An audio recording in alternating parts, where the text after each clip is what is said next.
The shrine of Jasna Gora in Częstochowa is the spiritual heart of Poland, a national centre of prayer, pilgrimage and conversion.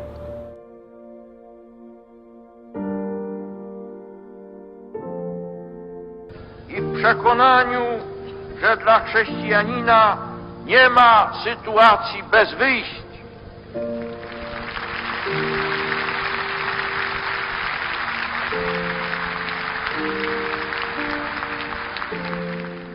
Hundreds of thousands of pilgrims visit Jasna Gora each year.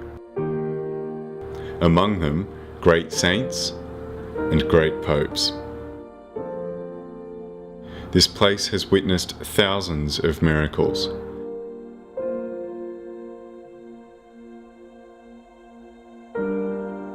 Throughout all history, no foreign army has ever been able to overrun the shrine. All the while, it has been a source of strength and unity for the Polish people, especially under communist oppression.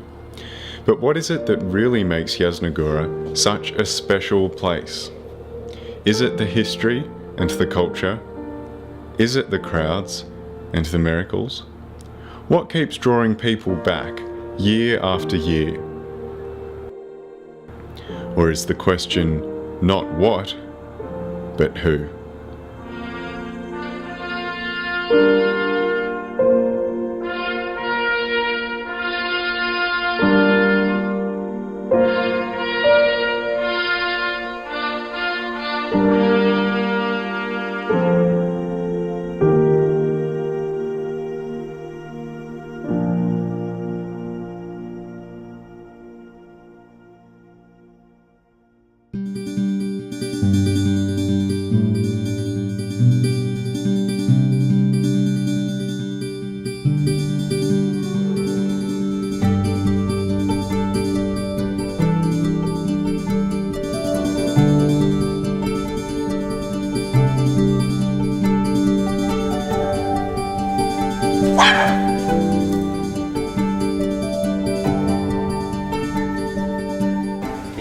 Public Relations Officer for the monastery.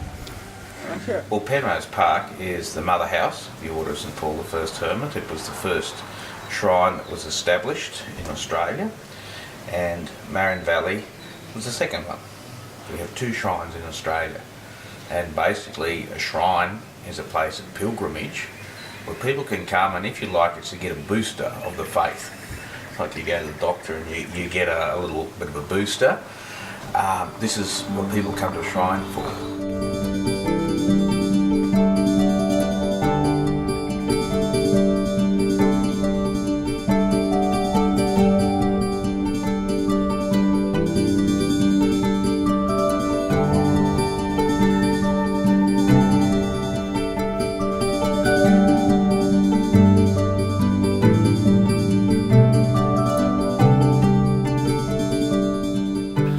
This place is basically all about bringing people closer to God and helping people to realize that there is more to life than materialism, than the rat race out there, just the pursuit of money and material wealth. And this is where people come to reflect on who they are, on who God is, and to realize that there is a spiritual dimension to our lives, and that without God our lives are meaningless, and we all end up in that hole in the ground eventually.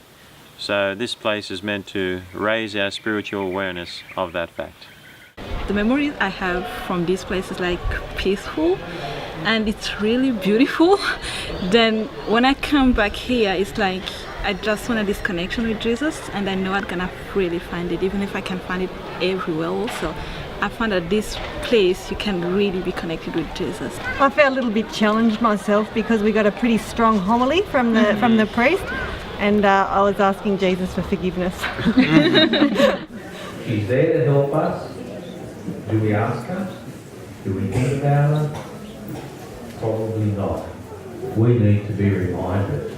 So just as you need a calendar and your phone and an iPad and all these things, you need to remind you what you have to do each day.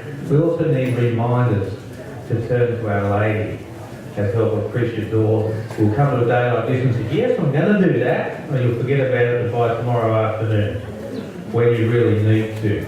So we have to form good habits of prayer and of turning to Our Lady. And one of the great aids in that is to have a medal, have a picture or an icon somewhere prominent. If you're at work, have it in your desk where you have to go to get your pen out and you see Our Lady there. And she just reminds you, for that small second, you can say, help of Christians, help me through this day, help me to reflect Christ in my life. In the name of the Father, and of the Son, and of the Holy Spirit. Amen. In 1981, a Polish priest from the Order of St Paul I Hermit found himself in Sydney, Australia, with an empty suitcase and an emptier bank account. His name was Fr Augustine. He is one of the probably most beautiful holy monks who, through his very personal, deep devotion and love for the monastic and religious life, he inspired so many pilgrims coming to our shrines to support him to build this monastery and shrine, but also to inspire us as his brothers and followers of the faith journey.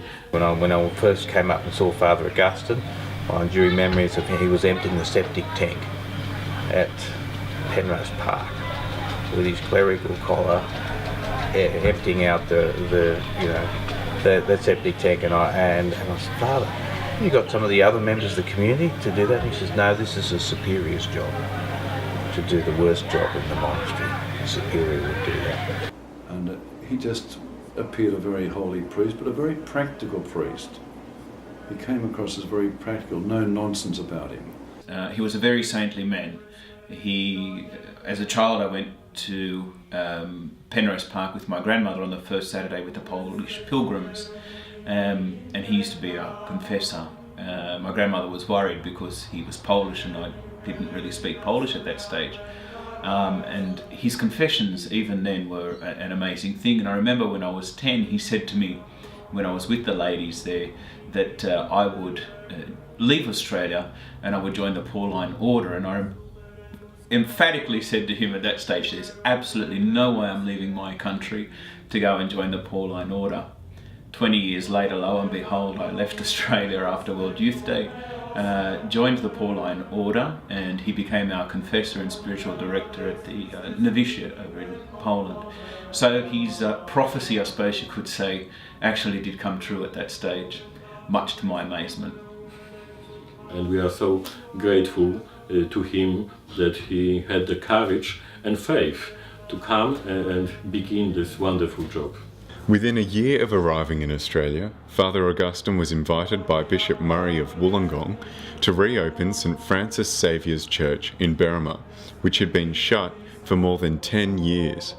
The parish thrived under his leadership, and his dream of starting a Marian shrine in Australia was now one step closer to fulfilment. He lived in that little church in Berrima and lived in the sacristy, and very humble beginnings.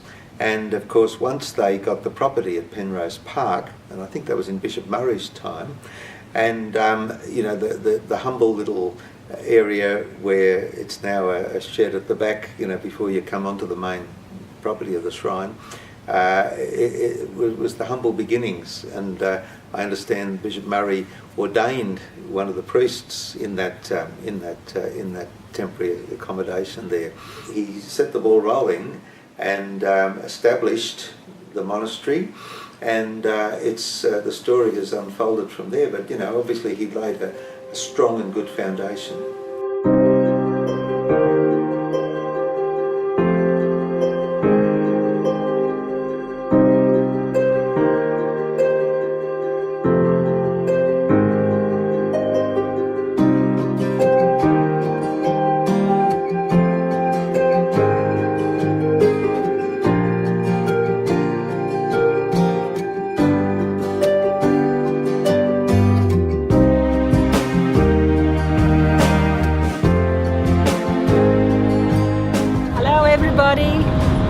I'm Rosa.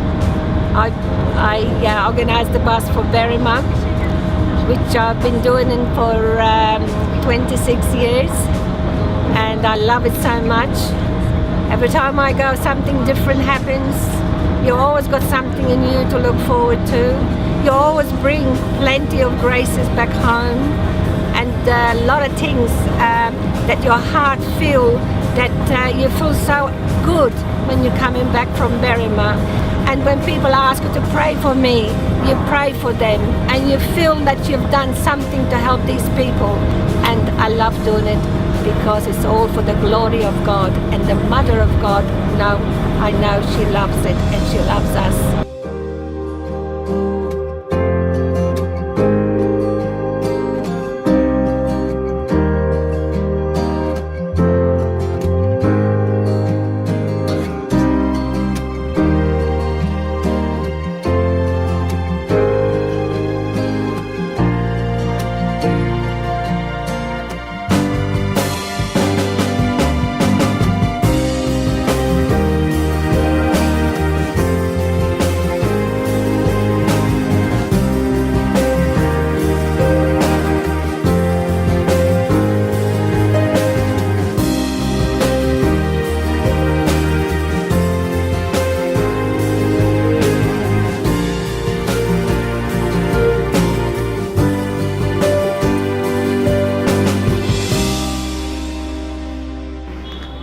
So prayerful and beautiful, and we just receive so many blessings here.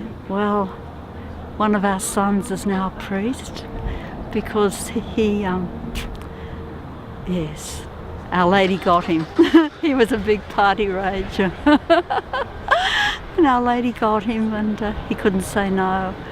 My name's Father Andrew Grace. I'm the parish priest of Griffith, Sacred Heart Griffith. I grew up in a very Catholic family, but sadly I went off the rails in my mid-teens and early 20s, university. But I came back to the faith in a big way through making a good confession at St Mary's Cathedral in 1991, and my whole life changed from that point. That was the pivotal moment, getting back to confession and making a good, sincere confession. A big part of that next stage was Penrose Park, and going to 13th of the month pilgrimages for Fatima Day with my parents, and going there and seeing the outdoor confessionals there, and the fathers with their pray-dues and setting up their makeshift confessionals before Mass, doing the rosary processions, going there with my family, having Fr Augustine challenge me, when are you going to join? When are you going to answer the call?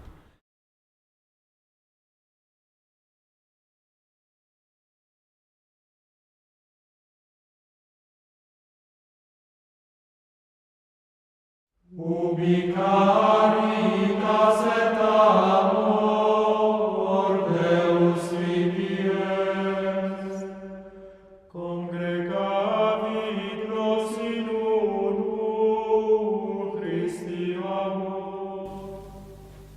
Our own spirituality in the order is partly contemplative, in the sense of the silence and the divine office and the meditation, the spirit of prayer of silence at certain times. And if we go back to the beginnings of the order, when we were founded in Hungary, it was more eremitical.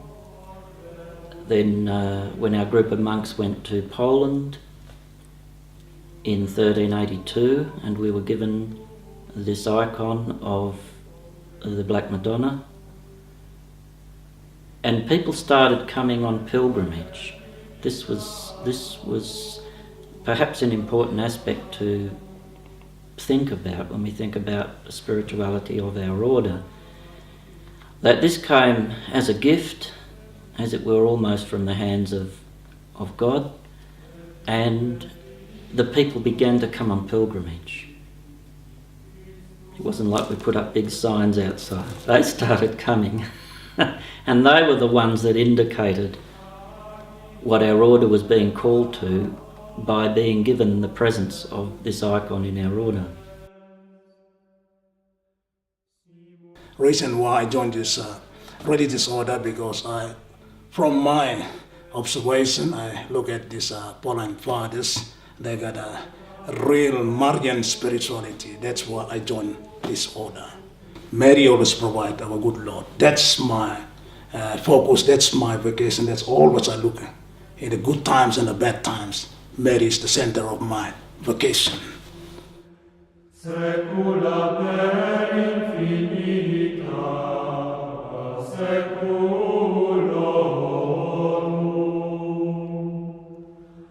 Amen.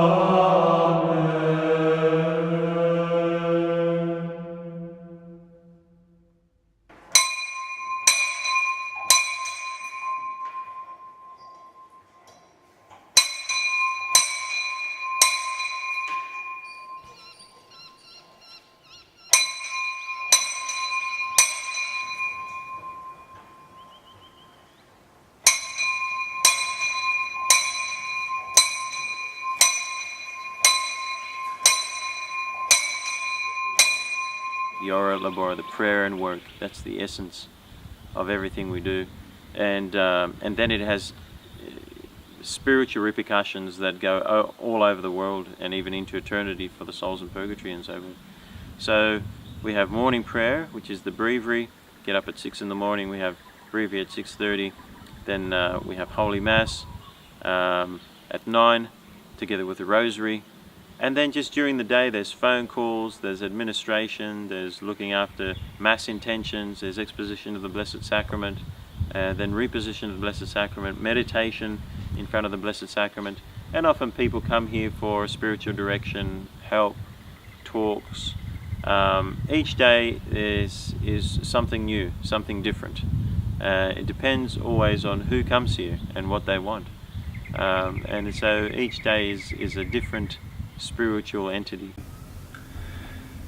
I think in my stage of life now, in a Pauline order, I believe that there is some kind of transformation of the call, and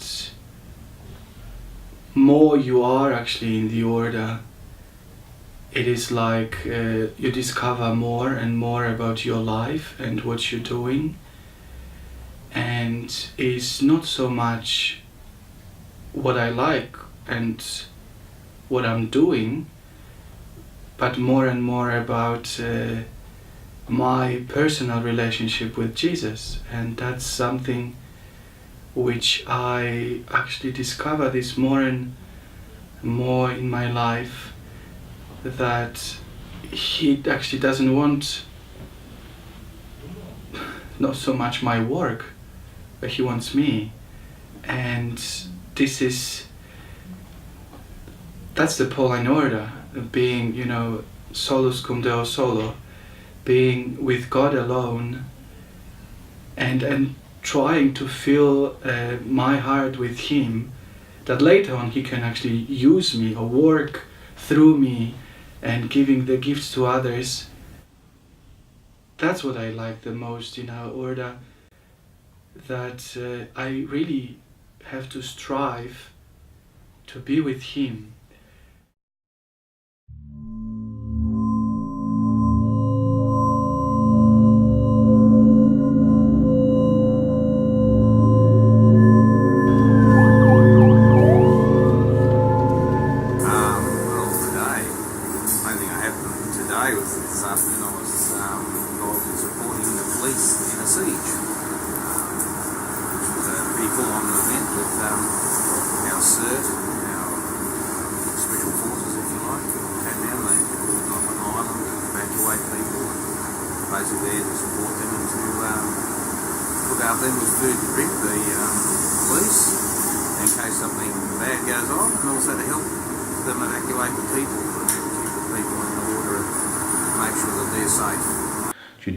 You're dealing with death and disaster quite a lot, and the whole idea of being a chaplain, a Catholic police chaplain, is when the police and these people are in the darkest time of life, that you bring the light of Christ into that situation by your presence.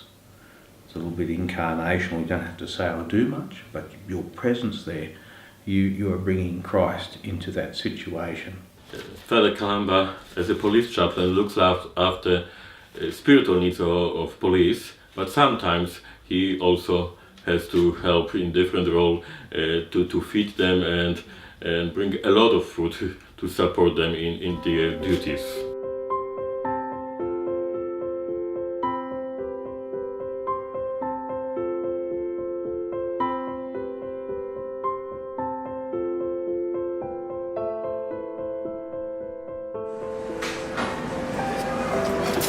If I drop this, we'll kill you.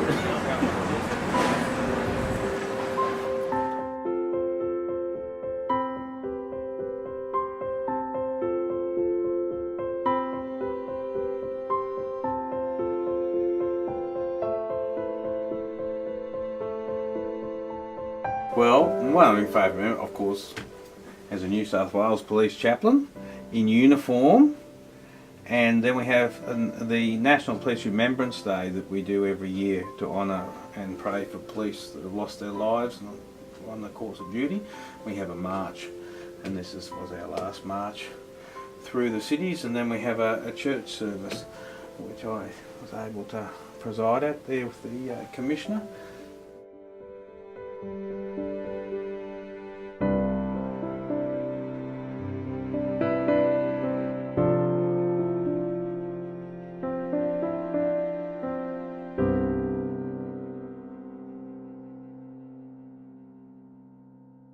Confession, it is this incredible moment when the grace touches a sinner.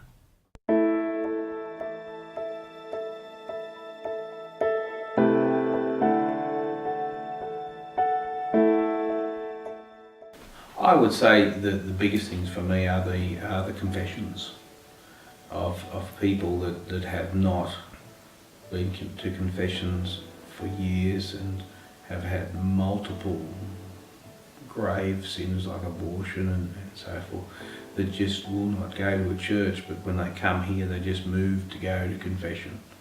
They do it.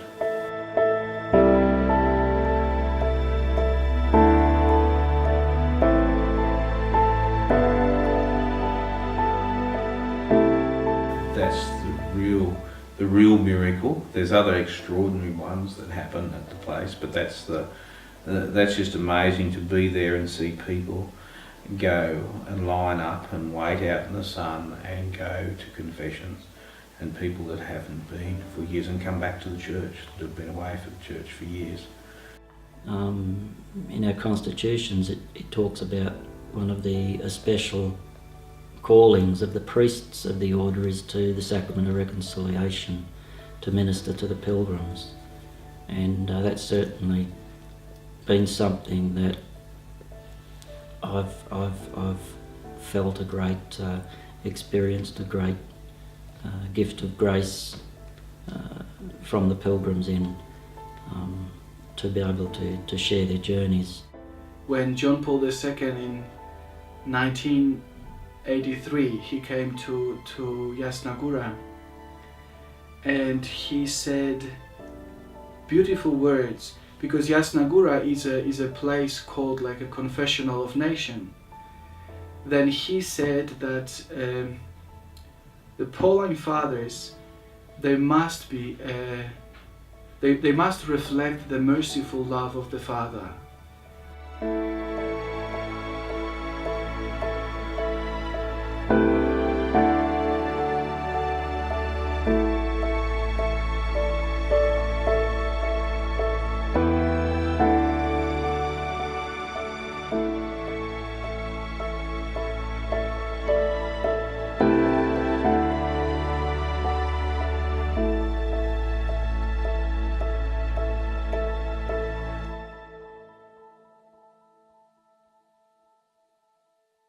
As religious life I live in here, it's sometimes a lot of difficulties come, but when I see people that come here, all that, I really feel all this my difficulties when I see pilgrims, they come, it just disappeared. And I feel the real holiness, the real sanctity of our vocation to serve, especially the people, the souls, the lost souls and the living souls. We have to serve them in this Marian shrine and to serve God, bring them to God. That's my task. I'm in this place, the Marian shrine.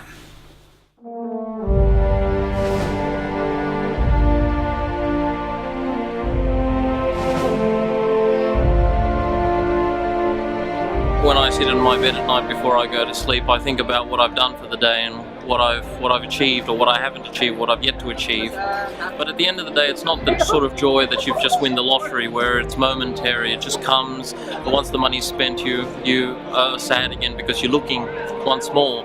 It's the sort of joy, it's the satisfied joy. It's the sort of joy that you have after achieving a long determined goal, just like an athlete when they jump the hurdles constantly and they reach the goal and they win the gold. It's that joy that they feel, not because it's momentary, but because they've strived through training, through perseverance, through sacrifice to keep jumping and to finally reach that goal.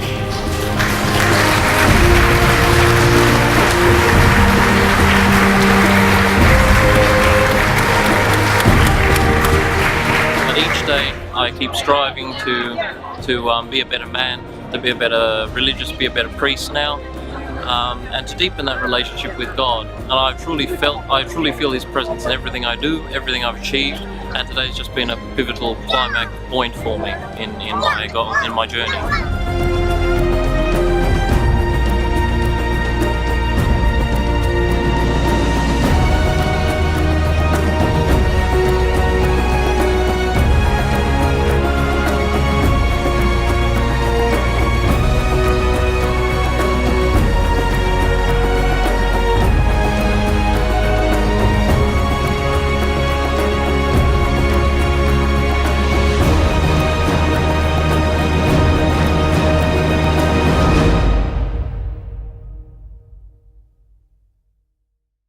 If there's anyone out there wondering about a vocation, when I was 35, I thought to myself, I could be 40 and I still won't know. And now I'm 61, and I was ordained the Saturday before Palm Sunday, and I remember on Palm Sunday I walked out to celebrate my first Mass as a priest by myself, and I remember I walked out, I genuflected, I walked around, I venerated the altar, and I stood there for a second and I could just feel this wonderful grace, and I thought, I'm finally home. I'm finally home. This is my home. To stand at the altar and to celebrate Mass. So if there's anybody who's thinking about it, stop thinking and start doing. And the grace will come. The grace will come. The grace comes in doing it, not thinking about it. And if you continue just to think about and wonder about it and you know, just do it. And when you do it, then Jesus is there with all the grace waiting for you, for your response to go ahead and just to do as He calls you to do.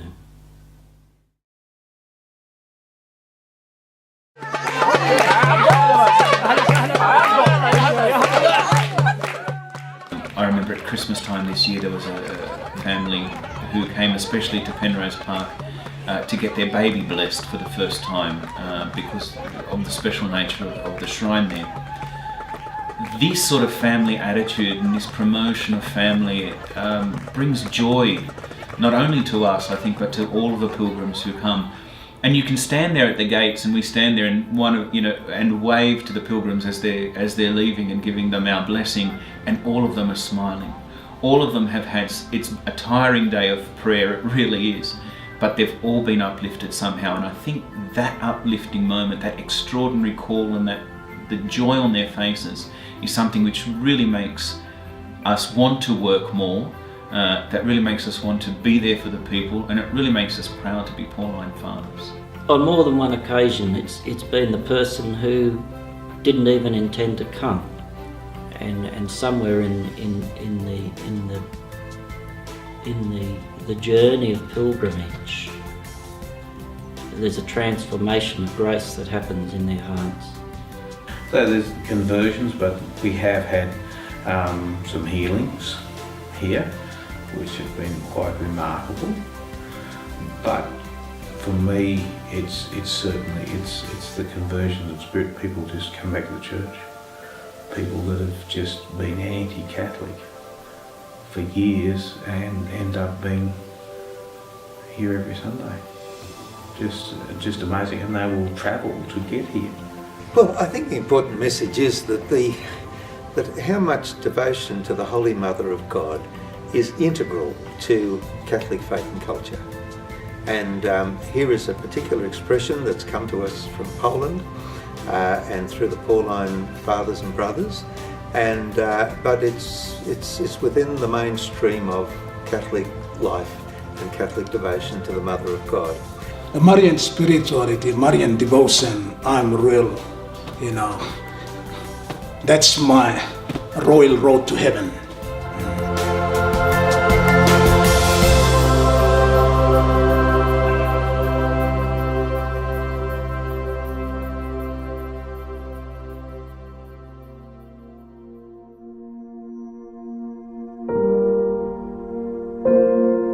And so it is that today the people of Australia, though they live so far from Poland, can still be so close to Our Lady of Mercy of Częstochowa.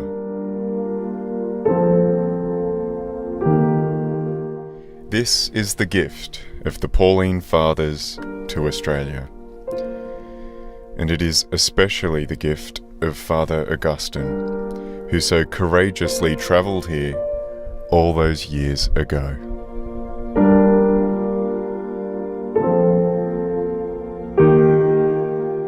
This is very important to love Jesus, because he is our way, our master. We must give good relationship, never changing. If I give message to Australian people, is have strong devotion to Our Lady.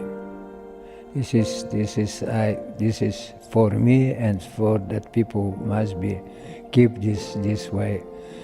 Pray to Mary, trust Mary, and put everything in her hands. And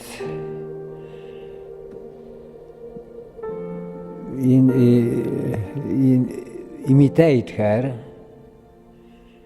in every day in their lives for all people, because she's patroness of Australia as a help of Christian. They must be loved strongly. For what we build this shrine, for that reason we make strong devotion to Our Lady among Australian people.